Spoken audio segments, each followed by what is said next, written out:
అందరికీ నమస్కారం. కుంసత్ శ్రీనివాస్ ఛానల్ స్వాగతం. ఫస్ట్ టైం చూసినప్పుడే సబ్స్క్రైబ్ చేసుకుని బెల్ సింబల్ ప్రెస్ చేయండి. అలాగే మనకి 1500 వీడియోలు ఉన్నాయి. అందులో మీకు కావాల్సిన డౌట్లు అన్నీ కూడా క్లారిఫై అవుతాయి. ఎందుకంటే నేను ఇప్పుడు కామెంట్లో సమాధానం చెప్పేదానికంటే వీడియో చూస్తేనే మీకు క్లారిటీ వస్తుంది. ఈరోజు ముఖ్య అంశం ఏంటంటే వాట్సాప్లో జరిగినటువంటి సంభాషణల్ని సాక్ష్యాలుగా కోర్టు తీసుకుంటారా తీసుకోదా. ప్రతి ఒక్కరి చేతిలోని స్మార్ట్ ఫోన్ ఉంటుంది, వాట్సాప్ ఉంటుంది. దాంట్లో సంభాషణలు చేసుకుంటున్నారు, మాట్లాడుకొని మెసేజ్లు పంపించుకుంటున్నారు. ఇవన్నీ కూడా కామన్గా జరిగేటువంటి ప్రక్రియ.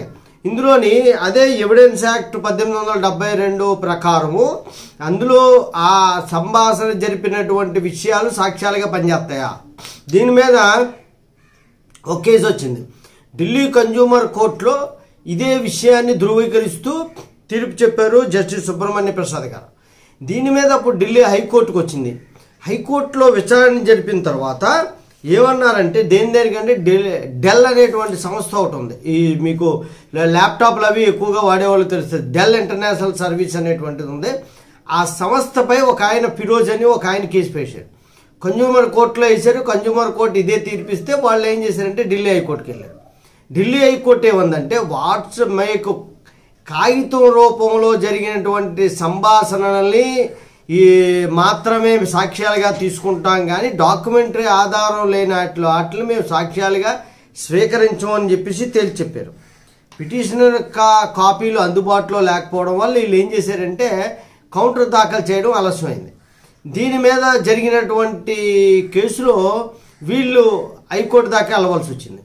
హైకోర్టు ఏమందంటే ఈ డిలేకి కారణాన్ని వివరిస్తూ వాట్సాప్లో జరిగినటువంటి సంభాషణల్ని స్క్రీన్ షాట్ తీసి ఇది ఆ పిటిషన్తో పాటు జతపరిచి వాళ్ళు మాకు కండోన్ చేయమన్నారు. డిలేని చేయమంటే హైకోర్టు ఏం చెప్పిందంటే మీరు వాట్సాప్లో పంపించాము అన్నది కాదు, మీరు లెటర్ రూపంలో ఏమన్నా పంపించారు. ఆ డాక్యుమెంట్ రూపంలో అంటే ఒక లెటర్ విత్ ఎక్నాలజ్మెంట్ అంటారు కదా, అది అనమాట. రిజిస్టర్ పోస్ట్ విత్ ఎక్నాలజ్మెంట్ ఎంత ఇంపార్టెంటో ఈరోజు ఈ కేసు ద్వారా తెలుస్తుంది.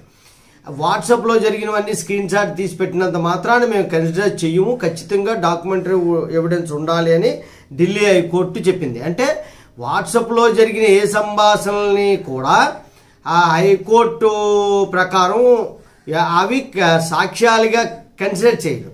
ఎవిడెన్స్ యాక్ట్ ప్రకారం అవి సాక్ష్యం కింద కన్సిడర్ చేయబడవు అని ఢిల్లీ హైకోర్టు తేల్చి చెప్పింది. కాబట్టి మీరు వాట్సాప్లో ఏదో అనుకున్నాము చేసామంటే దాని గురించి పెద్దగా భయపడవసరం లేదు. ఆ సంభాషణల గురించి పెద్దగా వరి అయిపోవసరం లేదు. జై హింద్, భారత మాతాకి జై.